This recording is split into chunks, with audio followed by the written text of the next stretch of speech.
ఇవాళ ఆంధ్రప్రదేశ్ రాష్ట్రంలో ఇండస్ట్రీస్ వెనక్కి వెళ్ళిపోయేలా ఇవాళ ఆంధ్రప్రదేశ్ రాష్ట్రంలో తీసుకొస్తా ఉన్నారు. నేను కొన్ని ఆడియో క్లిప్లు కూడా ఉన్నాయి. ఏ రకంగా స్థానికంగా రాజమండ్రిలో ఒక పేపర్ మిల్, పెద్ద ఇండస్ట్రీ ఉంది, ఇంటర్నేషనల్ పేపర్ మిల్. ఆ ఇంటర్నేషనల్ పేపర్ మిల్ వాళ్ళని ఏ రకంగా బెదిరింపులు చేశారు. ఈ తెలుగుదేశం పార్టీ ఎక్స్ఎమ్మెల్సీ ఆదిరెడ్డి అప్పారావు అని ఇప్పుడు ఉన్న స్థానికంగా రాజమండ్రి ఎమ్మెల్యే వాళ్ళ తండ్రి ఏ రకంగా బెదిరింపులు చేశారు, ఆ ఇండస్ట్రీ వాళ్ళని ఏ రకంగా దుర్భాషణలు ఆడారు. ఇందులో ఒక ఫోన్ వాయిస్ రికార్డ్ ఉందండి. ఆ వాయిస్ రికార్డు మీకు వినిపిస్తాను. ఇవాళ సాక్షాత్తు ప్రధానమంత్రి గారు వస్తున్నారు, ఒక బంగూర్స్ని ఏ రకంగా నిందించాడు అవి కూడా ఉన్నాయి. ఒక్కసారి అది ప్లే చేయండి అన్న. ఒకసారి ఈ వ్యక్తినే కూర్చో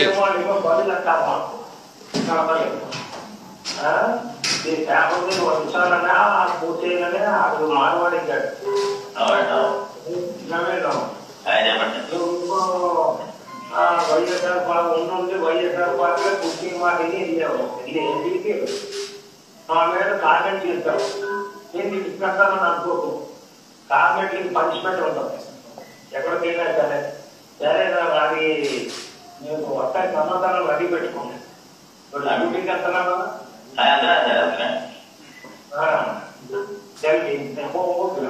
పోయి రెడీ 5 ఏళ్ళు ఆ పక్కన భరత్ గడి కూడా ఏం చేస్తారు. ఇప్పుడు మీరు అందరూ ఏం చేయలేదు, మొత్తం నాశనం చేశారు వ్యాపారం. అప్పుడున్న పరిస్థితులు ఎందుకెళ్ళాము నాకు ఎందుకులేమయ్యా బాబు. అదే మనల్ని ఇది చేస్తారు కదండి. దుఃఖి సముద్రం సలహాన్ని వెళ్ళావు. మరి దుఃఖి సముద్రం ఏం చేస్తారు? నువ్వేం చేస్తావు? వైఎస్ఆర్ దొంగలు ఇక్కడ మొత్తానికి దాన్ని మా గ్రామీణంలో పోయింది 10 ఏళ్ళైనా 50 కానీ మిమ్మల్ని నాకు పేరుకి ఇచ్చి పెడతామని అనుకోకండి. ఆ రోజు నువ్వు ఎక్కడ మాట్లాడి ప్రెస్ మీటింగ్ పెట్టావు. ఏమంతలు పెట్టావు? నీ తాళం పెట్టి నువ్వేంటి ఏమంతలు పెట్టావు? నేను అందుకనే నీ ఇల్లు ఎక్కడ తెలుసుకున్నాను. ఆమె పేరుకి ఇచ్చి పెడతామని అనుకో. అది చెప్పారా? అంటే ఈయన ఏ రకంగా మాట్లాడుతున్నాడో చూడండి. ఈయన ప్రవీణ్ చౌదరి అని, ఈయన వీళ్ళ తాతగారు పేరు, వీళ్ళ తాతగారు రాజమండ్రి ఎమ్మెల్యే చేశారు, చిట్టూరు ప్రభాకర్ చౌదరి గారు. వాళ్ళ మనవడు ఈయన పేపర్ మిల్ యూనియన్ లీడర్ని ఏ రకంగా బెదిరించాడు చూడు. ఏ రకంగా ఇల్లు ఎక్కడున్నది, నీ ఇల్లు ఎక్కడుందో తెలుసుకున్నాను. ఆయన అక్కడ పేపర్ మిల్ ఇండస్ట్రీ వాళ్ళు బంగూర్స్, మార్వాడీస్. అతన్ని ఏ రకంగా మాట్లాడుతున్నాడు. ఆ మార్వాడీ గాడిని అక్కడ ఇండస్ట్రీ ఉంచాలా పీకేయాలా మేము ఆలోచిస్తాం ఏమన్నాడన్నా. ఒక్కసారి మళ్ళీ పెట్టి ఆ ఇండస్ట్రీ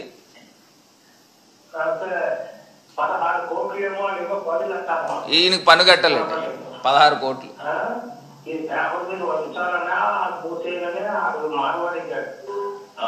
ఏం మాట్లాడాడు? ఆ పేపర్ మిల్ ఉంచాలన్నా మూసేయాలన్నాడు. అంటే 1000 కోట్ల రూపాయల ఇండస్ట్రీని మూసేయాలన్నాడు.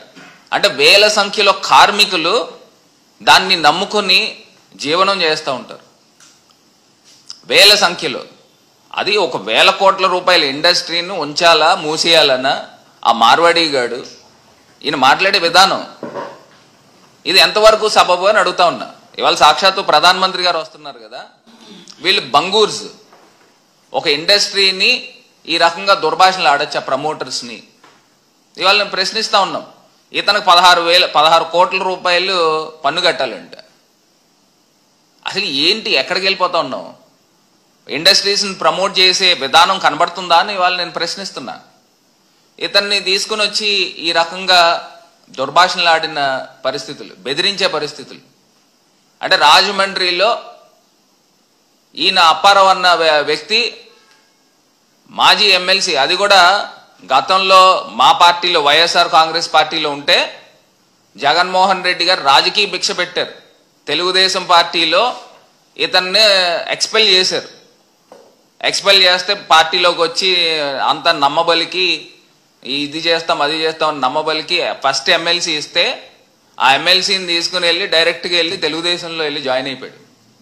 అలాంటి వ్యక్తి అక్కడ అమ్ముడైపోయిన వ్యక్తి ఇవాళ ఈ రకమైన మాటలు మాట్లాడుతూ ఉన్నాడు. ఒక్కసారి ప్రజలను గమనించమని కోరుతా ఉన్నా. ఈ రకంగా బ్లాక్మెయిల్ చేసే ధోరణి కనబడతా ఉంది.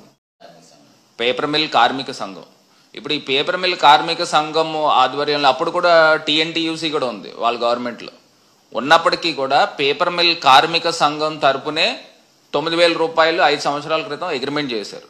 దాని తర్వాత వాళ్ళ మేనేజ్మెంట్ వాళ్ళు కోర్టుకు వెళ్ళడం వలన ఇది కొంత డ్రాగ్ ఆన్ అయింది.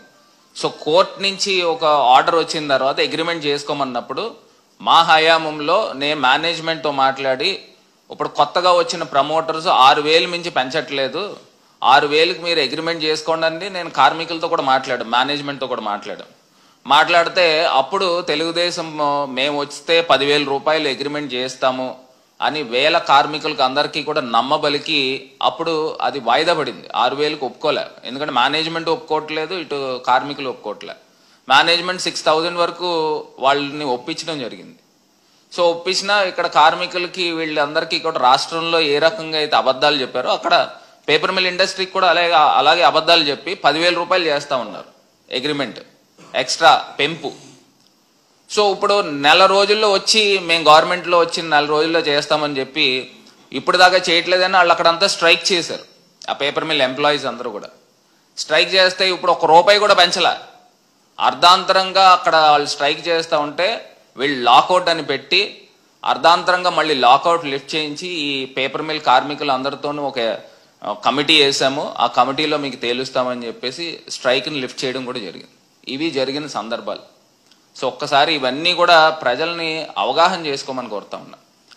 కామన్ ప్రజల్ని ఏ రకంగా అయితే మోసం చేశారో సూపర్ 6 హామీల పేరున అక్కడ కూడా ఇండస్ట్రీలను కూడా అలాగే, ఇండస్ట్రీ కార్మికులను కూడా అలాగే మేము వచ్చిన నెల రోజుల్లో 10,000 రూపాయలు అగ్రిమెంట్ చేస్తామని అబద్ధం చెప్పారు.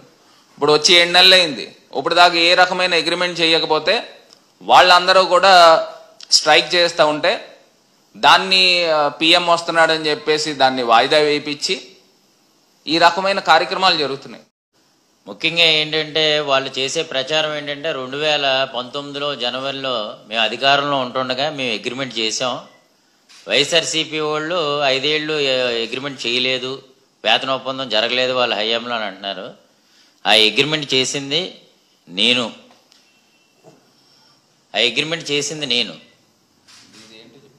అలాగే పేపర్ మిల్ కార్మిక సంఘం తరపున అగ్రిమెంట్ చేసింది నేను.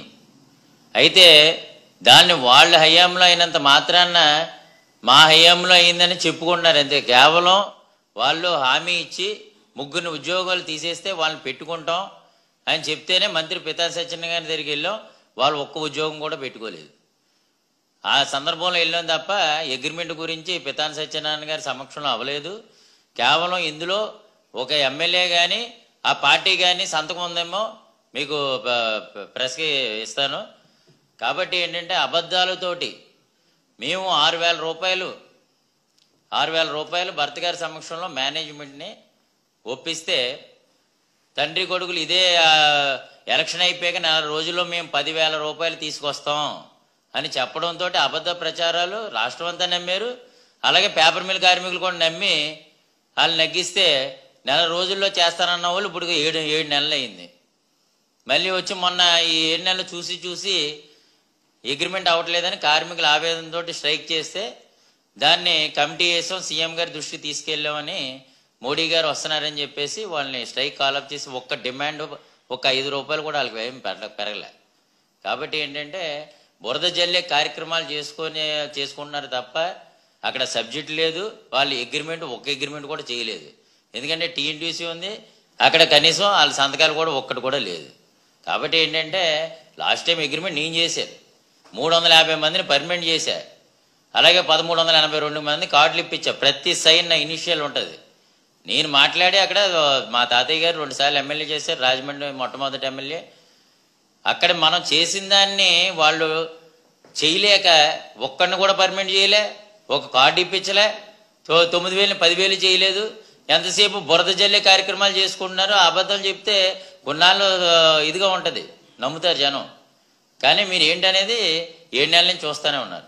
ఈ ఇండస్ట్రీకి బెనిఫిట్ చేసిన సందర్భం లేదు, అదేవిధంగా కార్మికులకు కూడా బెనిఫిట్ చేసిన సందర్భం ఇవాళ ఆంధ్రప్రదేశ్ రాష్ట్రంలో కనబడట్లేదు అనేది అంశాన్ని గుర్తుకు చేసుకోవాల్సిందిగా కోరుతాం.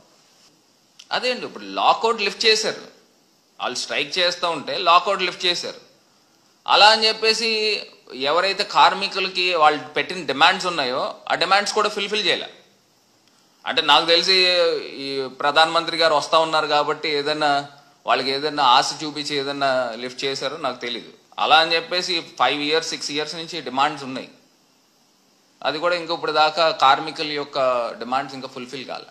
నుంచి ఒక లెక్క మీ అందరికీ కూడా నేను ఈ విషయం భరోసా ఇచ్చి కూడా చెప్తాను. ఈసారి మాత్రం కార్యకర్త అనేవాడు వైఎస్ఆర్సీపీ జెండా మోసిన ప్రతి ఒక్కరికి చెప్తా ఉండా, ఈసారి జగన్ మీకు ఖచ్చితంగా భరోసా ఇస్తాడని చెప్పి మాత్రం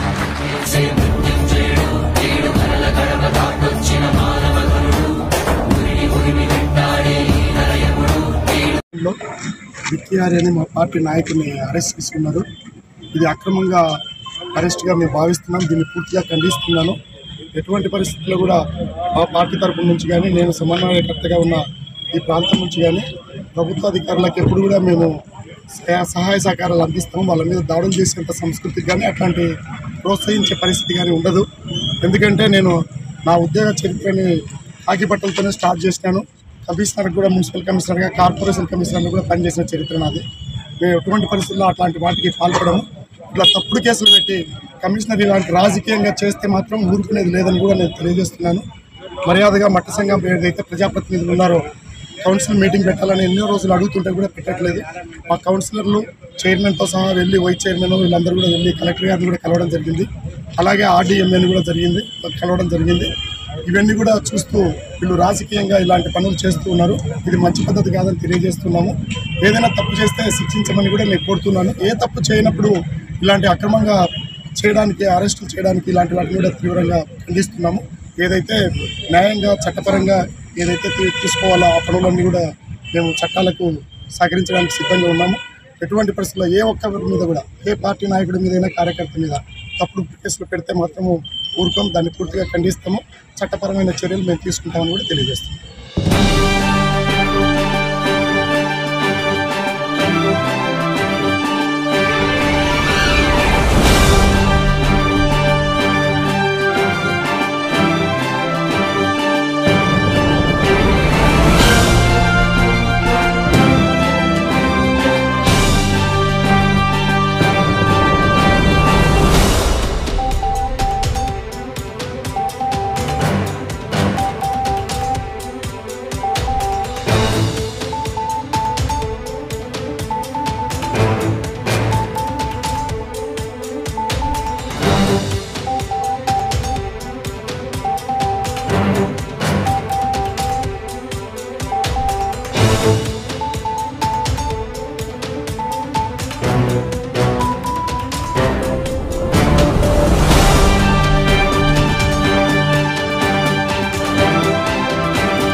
రాష్ట్రంలో ఇండస్ట్రీస్ వెనక్కి వెళ్ళిపోయేలా ఇవాళ ఆంధ్రప్రదేశ్ రాష్ట్రంలో తీసుకొస్తా ఉన్నారు. నేను కొన్ని ఆడియో క్లిప్లు కూడా ఉన్నాయి. ఏ రకంగా స్థానికంగా రాజమండ్రిలో ఒక పేపర్ మిల్, పెద్ద ఇండస్ట్రీ ఉంది, ఇంటర్నేషనల్ పేపర్ మిల్. ఆ ఇంటర్నేషనల్ పేపర్ మిల్ వాళ్ళని ఏ రకంగా బెదిరింపులు చేశారు. ఈ తెలుగుదేశం పార్టీ ఎక్స్ఎమ్మెల్సీ ఆదిరెడ్డి అప్పారావు అని ఇప్పుడు ఉన్న స్థానికంగా రాజమండ్రి ఎమ్మెల్యే వాళ్ళ తండ్రి ఏ రకంగా బెదిరింపులు చేశారు, ఆ ఇండస్ట్రీ వాళ్ళని ఏ రకంగా దుర్భాషణలు ఆడారు. ఇందులో ఒక ఫోన్ వాయిస్ రికార్డ్ ఉందండి. ఆ వాయిస్ రికార్డు మీకు వినిపిస్తాను. ఇవాళ సాక్షాత్తు ప్రధానమంత్రి గారు వస్తున్నారు, ఒక బంగూర్స్ని ఏ రకంగా నిందించాడు అవి కూడా ఉన్నాయి. ఒక్కసారి అది ప్లే చేయండి అన్న ఒకసారి.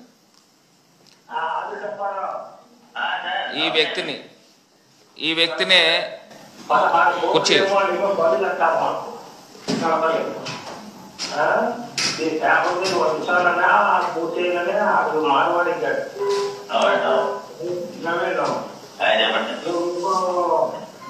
వైఎస్ఆర్ ఉండి వైఎస్ఆర్ పార్టీలో కుర్చీ మాటని వెళ్ళాము. ఇది మా మీద కామెంట్ చేస్తాం.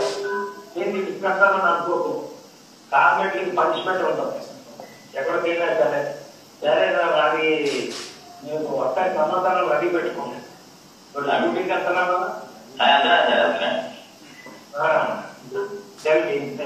నిర్వహించిపోయి 5 ఏళ్ళు ఆ పక్కన భరత్ గడి కూడా ఏం చేస్తారు.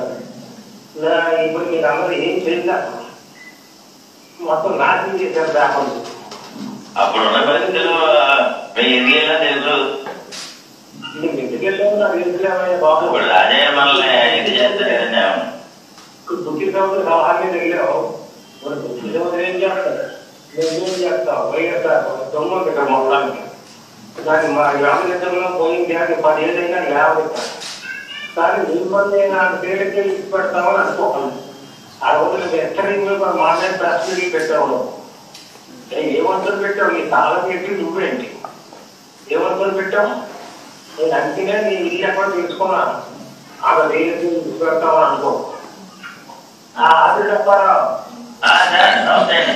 అంటే ఈయన ఏ రకంగా మాట్లాడుతున్నాడో చూడండి. ఈయన ప్రవీణ్ చౌదరి అని, ఈయన వీళ్ళ తాతగారు పేరు,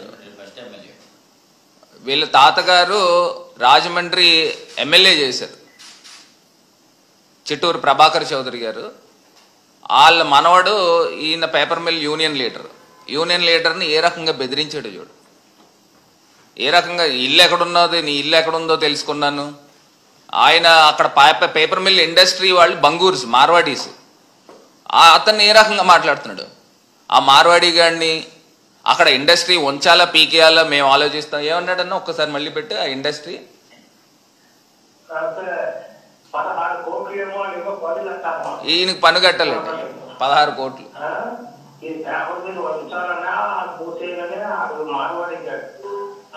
ఏం మాట్లాడాడు?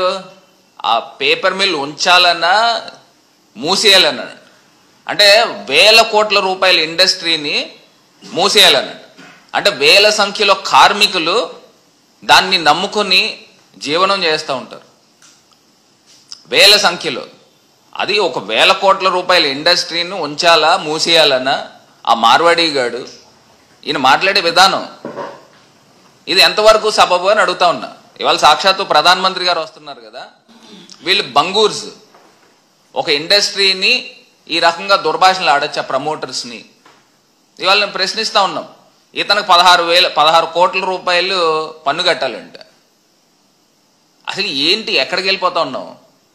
ఇండస్ట్రీస్ని ప్రమోట్ చేసే విధానం కనబడుతుందా అని ఇవాళ నేను ప్రశ్నిస్తున్నా. ఇతన్ని తీసుకుని వచ్చి ఈ రకంగా దుర్భాషణలు ఆడిన పరిస్థితులు, బెదిరించే పరిస్థితులు. అంటే రాజమండ్రిలో ఈయన అప్పారావు అన్న వ్యక్తి మాజీ ఎమ్మెల్సీ, అది కూడా గతంలో మా పార్టీలో వైఎస్ఆర్ కాంగ్రెస్ పార్టీలో ఉంటే జగన్మోహన్ రెడ్డి గారు రాజకీయ భిక్ష పెట్టారు. తెలుగుదేశం పార్టీలో ఇతన్ని ఎక్స్పెల్ చేశారు. ఎక్స్పెల్ చేస్తే పార్టీలోకి వచ్చి అంత నమ్మబలికి ఇది చేస్తాం అది చేస్తాం నమ్మబలికి ఫస్ట్ ఎమ్మెల్సీ ఇస్తే ఆ ఎమ్మెల్సీని తీసుకుని వెళ్ళి డైరెక్ట్గా వెళ్ళి తెలుగుదేశంలో వెళ్ళి జాయిన్ అయిపోయాడు. అలాంటి వ్యక్తి అక్కడ అమ్ముడైపోయిన వ్యక్తి ఇవాళ ఈ రకమైన మాటలు మాట్లాడుతూ ఉన్నాడు. ఒక్కసారి ప్రజలను గమనించమని కోరుతా ఉన్నా. ఈ రకంగా బ్లాక్మెయిల్ చేసే ధోరణి కనబడతా ఉంది.